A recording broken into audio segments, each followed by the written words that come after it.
कोई कितनो चिल्लाई चाहे जोर लगाई, कोई कितनो चिल्लाई चाहे जोर लगाई, 24 में देशवा से बाहर ये भाई, बीजेपी जाई, बीजेपी जाई।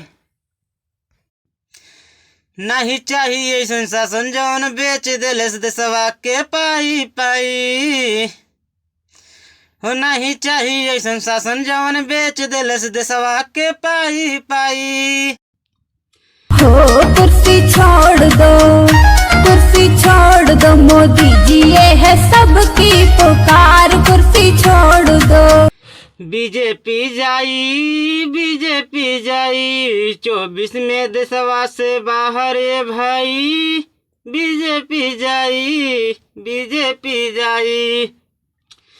देशवा के मान सम्मान चाहे देशवा के जनता, सच बात कहला पे खाता लोगवा डंटा। हो कैसे होंगे भले रे काटे सबके गले, कुर्सी छोड़ दो।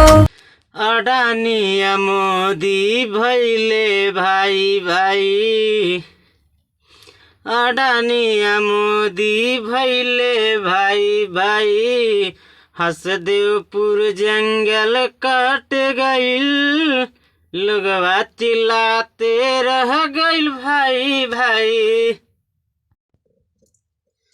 कोई कितनो चिल्लाई चाहे जोर लगाई, कोई कितनो चिल्लाई चाहे जोर लगाई, बीजेपी जाई, बीजेपी जाई। 24 में देशवा से बाहर ये भाई, बीजेपी जाई, बीजेपी जाई। लगे किसान के खेतवा अडानी के हाथ जाई, अडानी के हाथ जाई।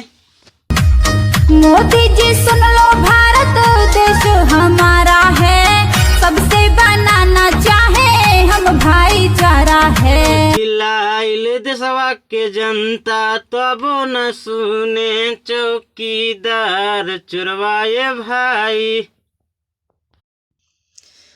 मिली जुली दिहल जाई मंत्री हटाई, सोना जैसा देशवा लिहल जाई बचाई।